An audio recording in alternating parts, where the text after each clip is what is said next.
अस्सलामुअलैकुम।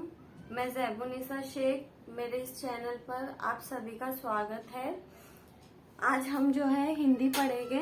शुरू करने से पहले मैं सभी को जज़ाकल्लाह खैर थैंक यू बोलना चाहती हूँ, क्योंकि मैंने देखा कि लोगों ने सब्सक्राइब करना शुरू कर दिया है और आप लोगों ने लाइक भी किए हैं, कुछ लोगों ने मतलब। तो इंशाल्लाह अगर आप लोग इसी तरह शेयर करते रहेंगे तो जो है हम और आगे कंटिन्यूस करते रहेंगे, मुझे मोटिवेशन मिलेगा आप लोगों से, जिसकी मुझे बहुत ज्यादा जरूरत है। चलिए स्टार्ट करते हैं हिंदी। मतलब जैसे कि मैंने पिछली बार आप लोगों को सब बता दिया था कि किस तरह से सीटेट में सब्जेक्ट्स रहते हैं, कितने मार्क्स के रहते हैं, सब डिटेल मैंने बता दिया है। तो हिंदी जो है कुछ लोगों की फर्स्ट लैंग्वेज के तौर पर भी ले सकते हैं और कुछ जो है सेकंड लैंग्वेज के तौर पर भी ले सकते हैं। अभी जैसे कि अगर सपोज हम उर्दू मीडियम के हैं तो हमारी फर्स्ट लैंग्वेज तो उर्दू रहेगी, ठीक है ना, और सेकंड लैंग्वेज हिंदी रहेगी, ठीक है। अब वो फर्स्ट रहे चाहे सेकंड रहे, मार्क्स जो तकसीम किए गए सेम पैटर्न है। 15 मार्क्स का जो रहता है कंटेंट रहेगा और 15 मार्क्स का पेडागोजी रहेगा एनसीईआरटी के अकॉर्डिंग। खैर चलिए यहाँ पर हम स्टार्ट करते हैं। हिंदी में सबसे पहला जो है हमें समझने की, यहाँ पर मैं जो हूँ आप लोगों को आप लोगों को बेसिक बता रही हूँ कि मेन जो पॉइंट्स है, जो समरी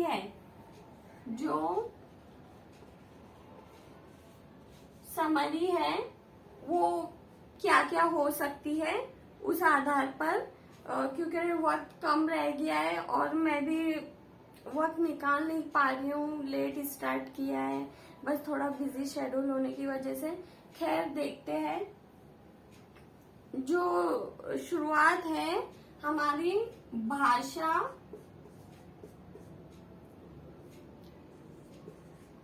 अर्जन और अधिगम।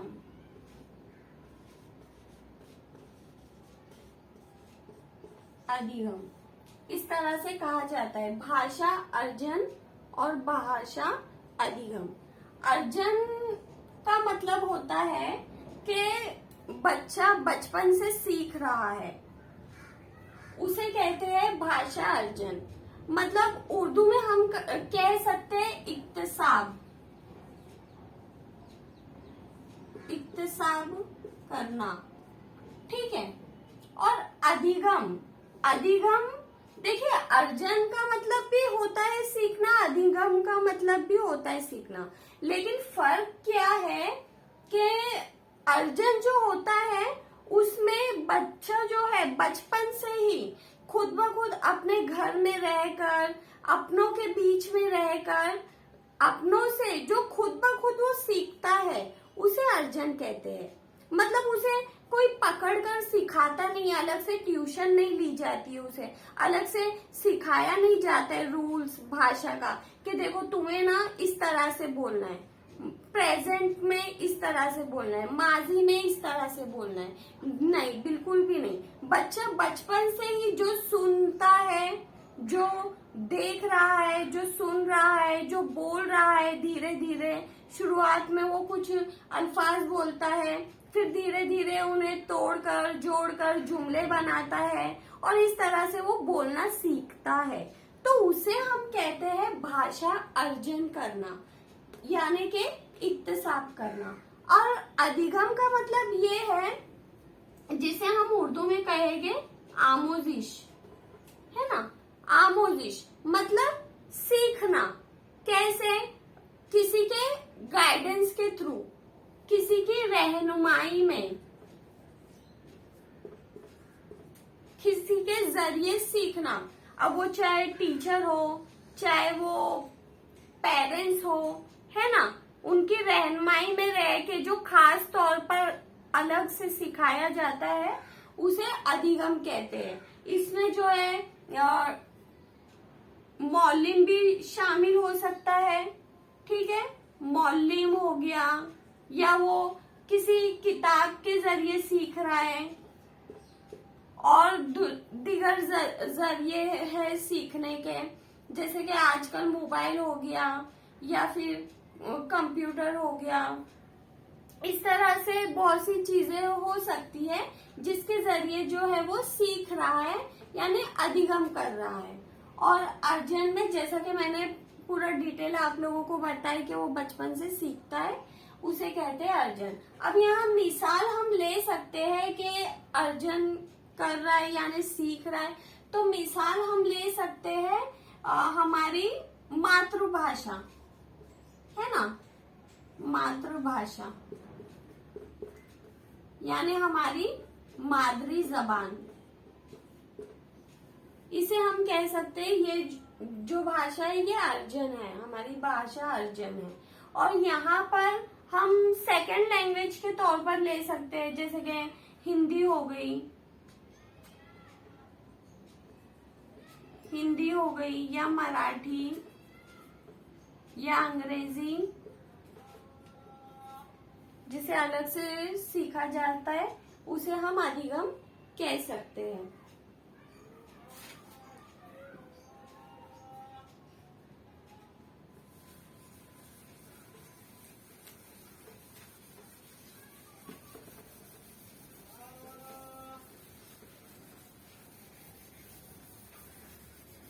तो ये दो खास करके रहते हैं जो एग्जाम में पूछे जाते हैं। ये तो खैर नोट्स के हिसाब से मैं एक्सप्लेन कर रही हूँ, बाकी ये जो कंसेप्ट है इनको लेकर प्रीवियस ईयर में भी क्वेश्चन आए हैं और आते ही है इनमें से क्वेश्चन आपके, ठीक है। अब भाषा के विविध रूप, भाषा के विविध रूप। भाषा के रूप क्या है, मतलब मातृभाषा है, ठीक है, मातृभाषा, और हम कह सकते हैं राष्ट्रभाषा, राष्ट्रभाषा, ठीक है। तो मातृभाषा तो हमारी अपनी मादरी जबान हो गई, ठीक है। अब मादरी जबान हर किसी के लिए अलग हो सकती है। अभी जैसे कि महाराष्ट्र में मराठी बोलते हैं ज्यादातर लोग, तो उनकी जो है मातृभाषा मराठी हो सकती है। स्टेट के हिसाब से, अलग अलग राज्य के हिसाब से राजभाषा बोल सकते हैं, राजभाषा,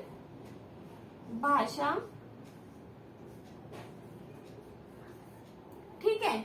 जैसे कि गुजराती है, गुजरात में बोली जाती है, और महाराष्ट्र में मराठी हो गया, तमिलनाडु में मद्रासी भाषा हो गई, और इसके अलावा राजस्थान में वहाँ की अपनी भाषा है। तो मातृभाषा में राजभाषा बोल सकते हैं, या हम बोली भी बोलते हैं, जिसे बोली, है ना, खास तौर पर हम घर में जो है बोलते हैं इस तरह से। तो ये हो गई हमारी मातृभाषा, ये रूप है भाषा के। मातृभाषा जो हमारी अपनी भाषा है, जो हम बोलते हैं घर में, आपस में, ठीक है। अब राष्ट्रभाषा कौन सी है, राष्ट्रभाषा कौन सी है, और एग्जाम में सवाल भी पूछता है, 4 ऑप्शन भी दिए जाते हैं। तो लेकिन बहुत से बच्चे क्या करते हैं, इसका जो जवाब है गलत लगाते हैं, राष्ट्रभाषा। तो मैं बताना चाहूंगी कि हमारे भारत में राष्ट्रभाषा है ही नहीं, क्योंकि हमारा जो मुल्क है वो मल्टी लैंग्वेज है, अलग अलग भाषा के लोग यहाँ पर बसे हुए हैं, इसीलिए हम राष्ट्रभाषा नहीं कह सकते कि कोई राष्ट्रभाषा है हमारे यहाँ। बिल्कुल भी नहीं। हिंदी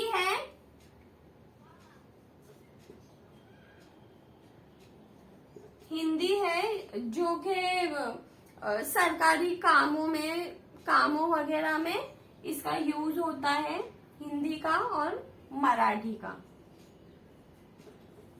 इसके अलावा राष्ट्रभाषा है ही नहीं। ठीक है, चलिए जल्दी से आगे बढ़ते हैं।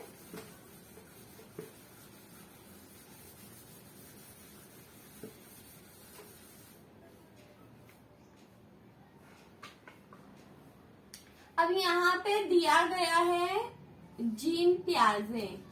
जीन प्याज, ठीक है, जीन प्याजे। इनके मुताबिक जो भाषा होती है वो अहम केंद्रित वाक्य कहते हैं। अहम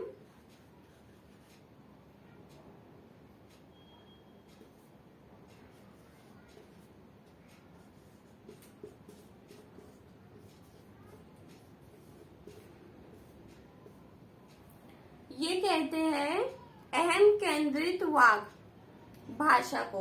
मतलब जीन प्याजे जो है वो भाषा को ज्यादा, लैंग्वेज को ज्यादा अहमियत नहीं दिए है, क्योंकि जैसा कि मैंने बताई थी उनका जो कंसेप्ट है वो कॉग्निटिव से रिलेटेड है। हिंदी में कहेंगे संज्ञान। संज्ञान यानी के जहानत, जहानत से रिलेटेड है उनका कंसेप्ट। तो उन्होंने भाषा को इतनी अहमियत नहीं दी है, मतलब दिए है लेकिन इतनी ज्यादा अहमियत नहीं दी है। उनका कहना है कि बच्चा जो है पहले सोचेगा उसके बाद बोलेगा, पहले वो थिंकिंग करेगा उसके बाद वो कुछ बोलेगा, अपनी जबान का, अपनी भाषा का इस्तेमाल करेगा। तो भाषा को उन्होंने ज्यादा वैल्यू नहीं दिया है। उन्होंने कहा है कि जो भाषा हम बोलते हैं वो अहम केंद्रित होती है, अहम केंद्रित। ठीक है, अहम केंद्रित वाक्य कहा है उन्होंने। और जबकि लेव वाइगोस्की, ये जीन पियाजे हो गया और ये लेव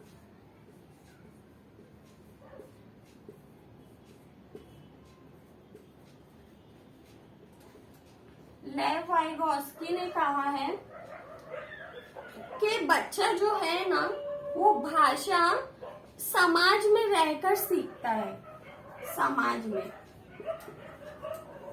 क्योंकि लेव वाइगोस्की की थ्योरी है सोशल कल्चर।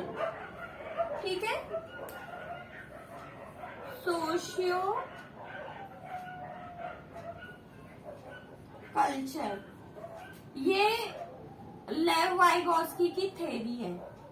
ठीक है, उन्होंने जो है लैंग्वेज को अहमियत दिए है, भाषा को इन्होंने काफी अहमियत दी है बनिस्बत जीन पियाजे के। उन्होंने कहा है कि बच्चे की जहानत की भी जो तरक्की होती है, उसके जो संज्ञान की तरक्की होती है वो भाषा से ही होती है। वो समाज में रहता है, लोगों से सुनता है, सीखता है और फिर वो बोलता है। ठीक है, कोई बच्चा फॉर एग्जाम्पल के कोई बच्चा पजल्स खेल रहा है, जोड़ रहा है, तो वो मतलब खुद से बातें कर करके करता है कि नहीं ये ए है, उसको मैं बी के साथ जोड़ूंगा, नहीं नहीं ये गलत हो गया, ये ऐसा नहीं। मतलब वो खुद से ही बातें करता है और इस तरह से वो भाषा का इस्तेमाल करके अपनी जहानत को दिशा दे रहा है, आगे बढ़ा रहा है। और फिर इस तरह से उसकी जो जहन है उसकी तरक्की हो रही है, उसकी लैंग्वेज डेवलप हो रही है, इम्प्रूवमेंट आ रहा है उसमें धीरे धीरे। तो ऐसा कहना जो है ये लेव वाइगोस्की का है कि उन्होंने जो है भाषा को बहुत ज्यादा अहमियत दी है। तो उम्मीद करती हूँ आप लोगों के समझ में आ रहा होगा पियाजे, लेव वाइगोत्स्की।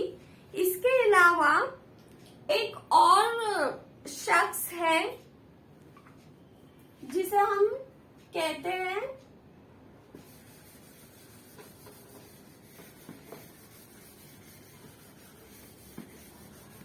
एक और महान व्यक्ति जिसे हम कहेंगे नोम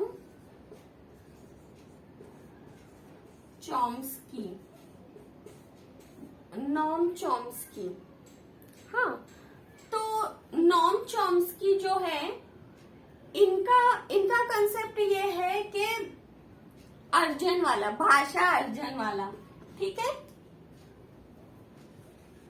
भाषा अर्जन, यही कहते हैं, यही महान व्यक्ति है जो कहते हैं कि बच्चा जो है भाषा अर्जन करता है। बचपन ही से बच्चे में एक तरह की पावर होता है, मतलब कुदरती तौर पर, ठीक है, कुदरती तौर पर जो है बच्चा सीखता है। NAD लैंग्वेज एक्विजिशन डिवाइस, ऐसा उन्होंने कहा है कि बच्चे में जो है लैंग्वेज एक्विजिशन डिवाइस होता है, जिसके जरिए वो कुदरती तौर पर भाषा को अर्जन करता है, भाषा को सीखता है।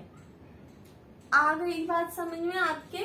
ये नोम चॉम्स्की का कहना है। और बहुत मतलब ये जो है ना पियाजे, नोम चॉम्स्की और वाइगोत्स्की, ये बहुत इंपॉर्टेंट है सीटेट में। इन लोगों को लेकर क्वेश्चन पूछता ही पूछता है, ठीक है। तो नोम चॉम्स्की का ये है कि इस तरह से LAD जो है डिवाइस होता है बच्चे के अंदर, जो कि वो कुदरती तौर पर जो है अर्जन करता है, अपने आप में भाषा को जो है एब्जॉर्व करता है, सीखता है वो। अब उसके बाद हम देखेंगे, एक सेकंड,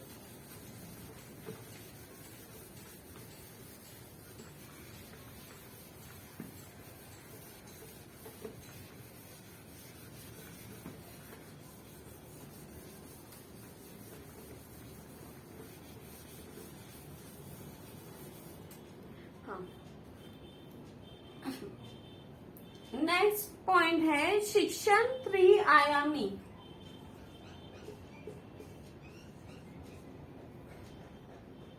शिक्षण त्रिआयामी,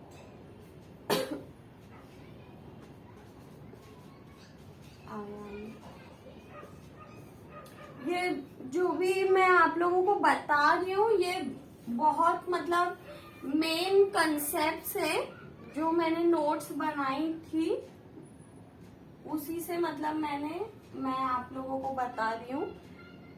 अध्यापक, ठीक है। उसके बाद है छात्र सॉरी, और नेक्स्ट है विषय वस्तु।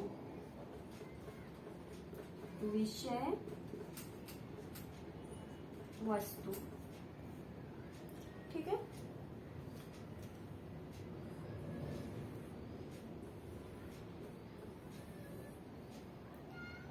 चलिए देखिए, शिक्षण त्रिआयामी। त्रिआयामी मतलब 3 हिस्सों में 3 शक्लें है ना। शिक्षण मतलब मॉडलिंग के लिए 3 बुनियादी शक्लें दी गई है, बुनियादी स्टेप दी गई है, इस तरह से हम कह सकते हैं, जिसमें अध्यापक शामिल है, छात्र शामिल है और विषय वस्तु शामिल है। तो इसे कहते हैं बाइपोलर ट्रिपोलर, बाइपोलर मतलब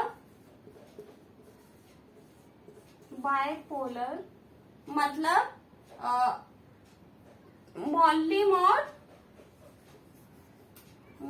और तालबे इल्म। बाइपोलर मीन्स मौलिम तालबे इल्म के मतलब इसमें जो है मौलिम सेंटर में होगा और वो जो है अपने तालबे इल्म को पढ़ाएगा, सिखाएगा इस तरह से। जबकि ट्राइपोलर में जो है मौलिम होगा, ठीक है, तालबे इल्म होगा और फिर थर्ड है जो ये मैंने आप लोगों को बताया विषय वस्तु मज़ामीन। उर्दू में इसलिए लिख रही हूँ ताकि आप लोगों के समझ में आए जो उर्दू मीडियम से है, मज़ामीन और जो भी है तदरीसी वसाइल वगैरह इस तरह से, है ना, कि मतलब मौलिम जो है तालिबे इल्म को पढ़ाएगा, लेकिन जो भी मज़ामीन है मतलब जो आपकी दरसी किताब है, टेक्स्ट बुक है, उसके थ्रू पढ़ाएगा। तो इस तरह से बाइपोलर इस तरह से है कंसेप्ट उसका, ठीक है, और ट्रिपोलर का कंसेप्ट इस तरह से है कि जो है बच्चों को वो टेक्स्ट बुक के थ्रू पढ़ाएगा या फिर जो है तदरीसी वसाइल है उनके जरिए पढ़ाएंगे, इस तरह से है।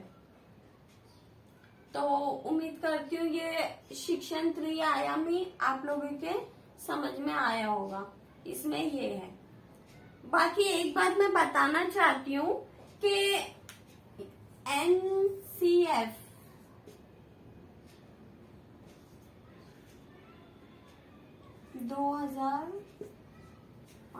NCF नेशनल करिकुलम फ्रेमवर्क जो है वो